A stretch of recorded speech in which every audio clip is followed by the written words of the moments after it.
back to another episode of Baker's Gonna Bake. Today, we're making yeast donuts. Let's bake together.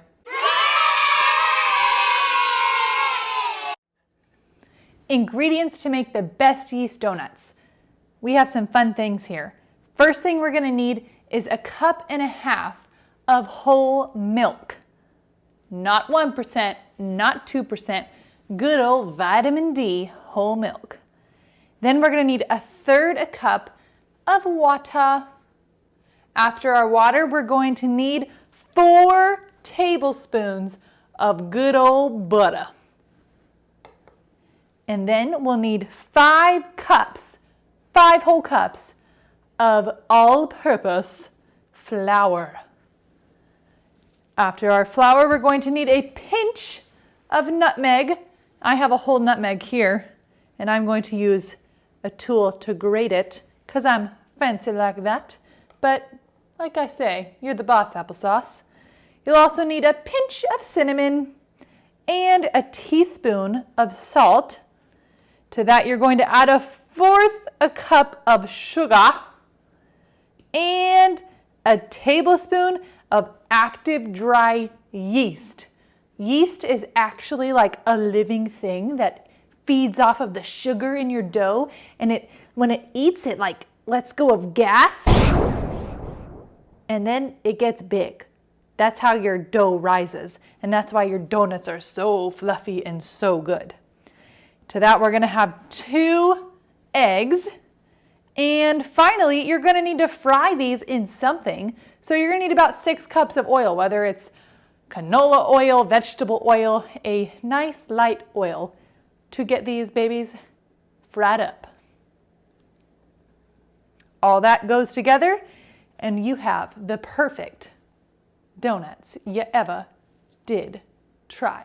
Now to start making our yeast donuts, we're gonna need to get a small pot like this, and we're going to grab our milk and our butter and add them both to these pan, and we're gonna warm them up over the oven just until the butter has melted and it's warm. You don't want to burn your milk.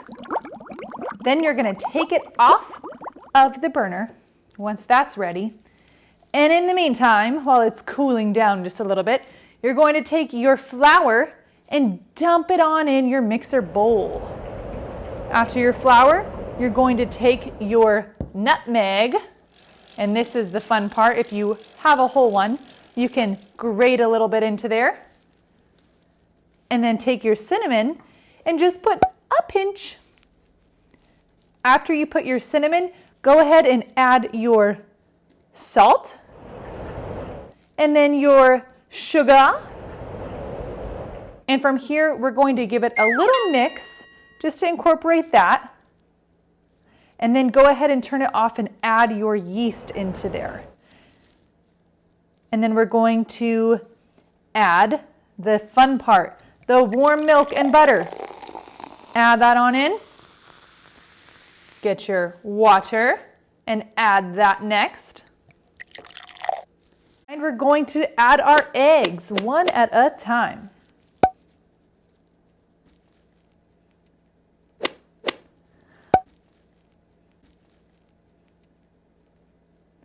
We're gonna mix it good. So turn the mixer on about medium speed.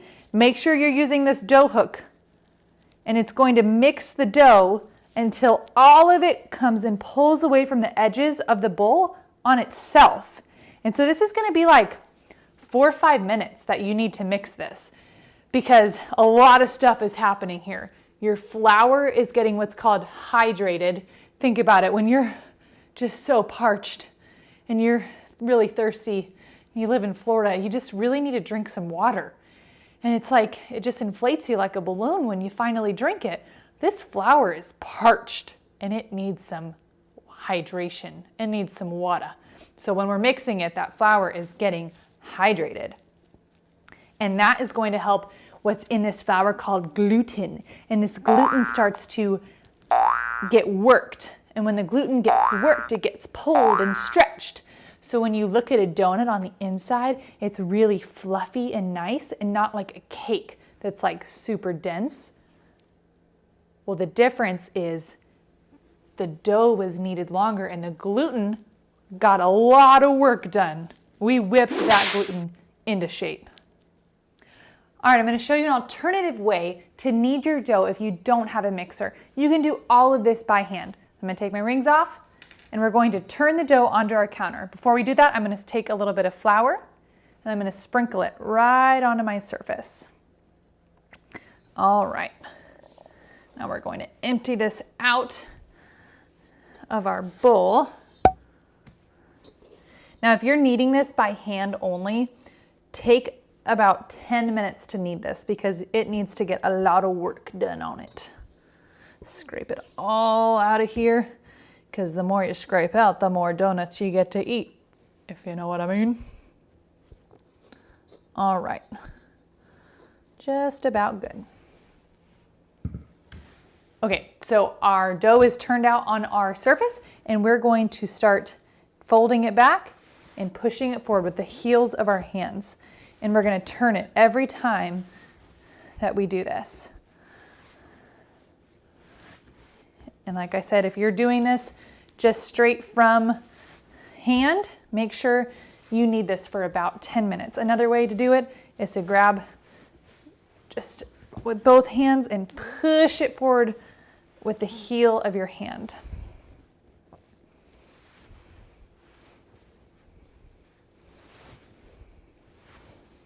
Grabbing the top, pulling it back, and pushing it forward into itself. Giving that a real good knead.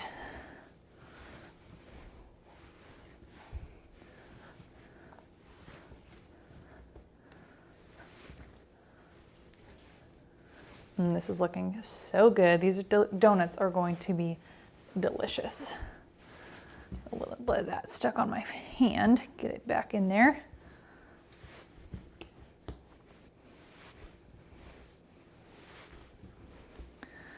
All right, and a good way to test if your dough is done is to turn it back on its side. And you're gonna poke it. If it springs back at you, it's done. This is springing back at me, pretty good. So it looks done to me. So the next thing to do with our beautiful piece of dough is put it in a bowl so that it can rise. So I'm gonna grab my bowl that I prepared. It looks like this. It's got lots of oil in it so that this dough is not going to stick to the sides. So I'm going to go ahead and plop this on in and we're just going to let it chill for an entire hour. I'm going to take saran wrap and I'm going to cover my bowl so that the heat can stay in it because heat helps your dough rise. Okie dokie artichoke, it is time to roll out our dough. I floured my surface. I just took a little bit of flour and sprinkled it all on my table. And I have our donut dough here. You see it got nice and plump and big and it doubled in size. So I'm going to take it and I'm going to plop it on there. Do you see it deflating? Kind of sad, isn't it? So first things first, I'm going to kind of make it into a square shape with my hands. And pat it down a little bit, get that air out of there. Because remember, yeast releases all this gas. All right, looks like a nice square there. So I'm going to flour my rolling pin next. And just put a little bit on top of our dough there. And start rolling. I start from the middle and work my way out. And we're gonna roll this to be about 1 inch thick. Now, you can keep stopping and stretching it a bit so that it stays in a nice square because it will make it much easier to cut our donuts that way and get the most out of our dough. You guys, these donuts are going to be delicioso. That's Spanish for delicious. Roll her out this way.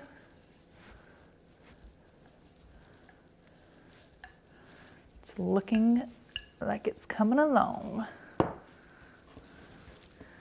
Get that nice square shape.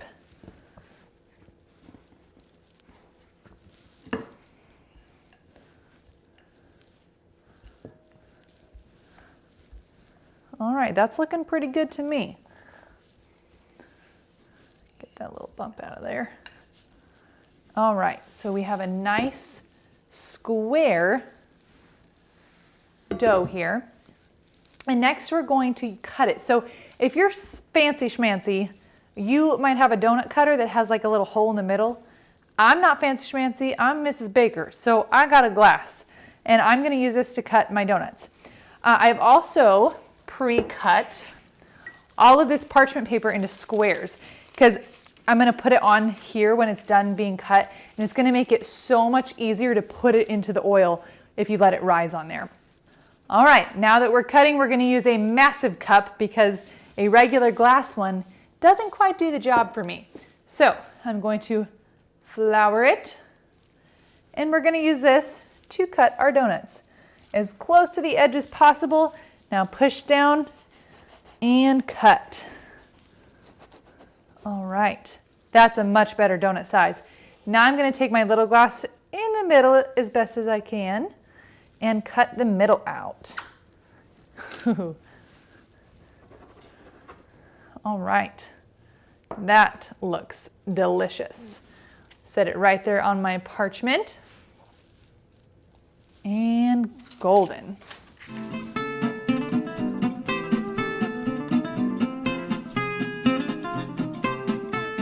It is time to start making our donuts in the fryer. They have been risen for 30 minutes on their own piece of parchment paper. So we're gonna take this and we're gonna drop it in our oil that is heated up to 350 degrees. Be very careful. All right, here it goes. Drop it right in, nice and carefully. And we can throw this away. Can you hear that sizzle? It looks and smells so good. You're not gonna do too long on both sides. You're gonna flip it when it starts to get a little golden brown around the edges. Donuts are one of my favorite foods ever. I try to be healthy, but donuts are my weakness. All right, I'm gonna give her a flip. Ooh, it's looking perfect.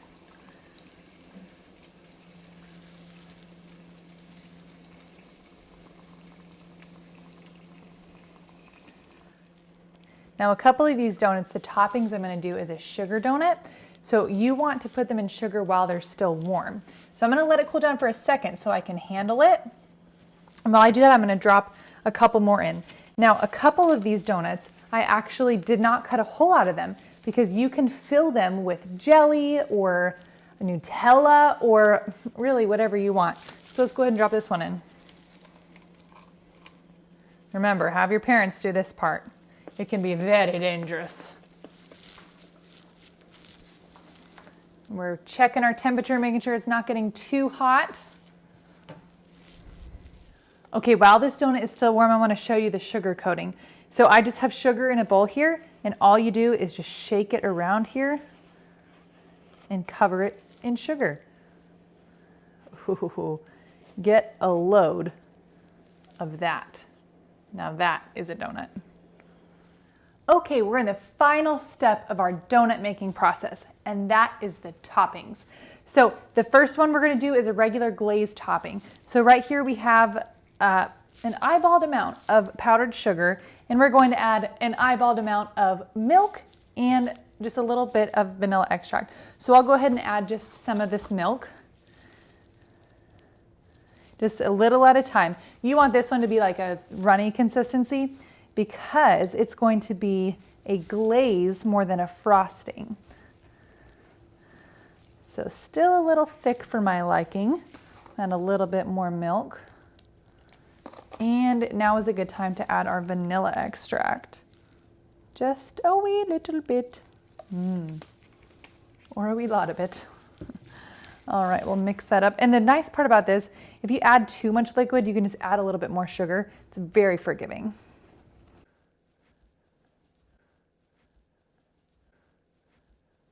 See, nice and runny when you pull up your whisk. All right, so I'm gonna go ahead and show you what it looks like to glaze one of your donuts. So just grab it, and dip it right in there. Shake it all around.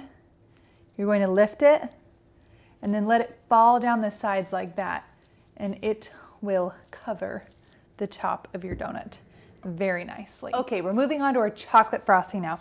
We have dark chocolate wafers in our bowl here, and we have heated up heavy cream. Now we're gonna slowly pour a little bit in here at a time, and this cream is going to melt our wafers. This is called a ganache. All right, I'm gonna just mix it up. I can see my chocolate starting to melt already.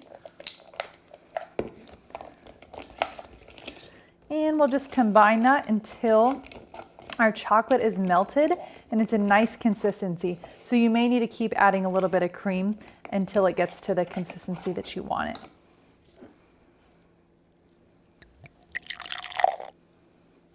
And I'm not measuring here, just eyeballing, looking for that consistency. My chocolate is nice and melted, and it's a much thicker consistency than my glaze. So, let's go ahead and take this one here, and we're going to dip it right into this chocolate. Swirl it on in there, make sure the top of it's covered nice and well. Pull it out and over. Oh, and look at that frosting on there. So good. I can already tell you these ones are going to be my favorite.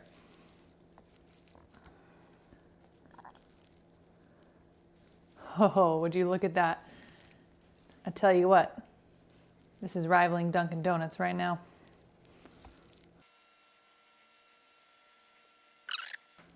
This is where you can get really creative and add whatever type of toppings you want. I have some yummy rainbow sprinkles that I'm going to add to some of my chocolate frosted donuts. Hey guys, our donuts are all done, and boy do they look good. I'm so excited to taste test these with you guys. So here we have glazed donuts, sugar donuts, chocolate donuts, and chocolate with sprinkles. Which one should I try first? I'm thinking chocolate. Before we try our donuts, I want to remind you of a truth from God's word. God tells us that we were created by Him, and our hearts long for Him. Nothing can fill that longing except for Jesus. So you would say we might have a hole in our heart without Jesus, and our hole is a Jesus-shaped hole, and only Jesus can fill it. All right, it is time to jump in tasting these. I'm gonna go with my favorite, chocolate. So light and fluffy and airy. I probably have chocolate all over my face right now, but it is so, so worth it. What can I say? Thanks for baking with me today.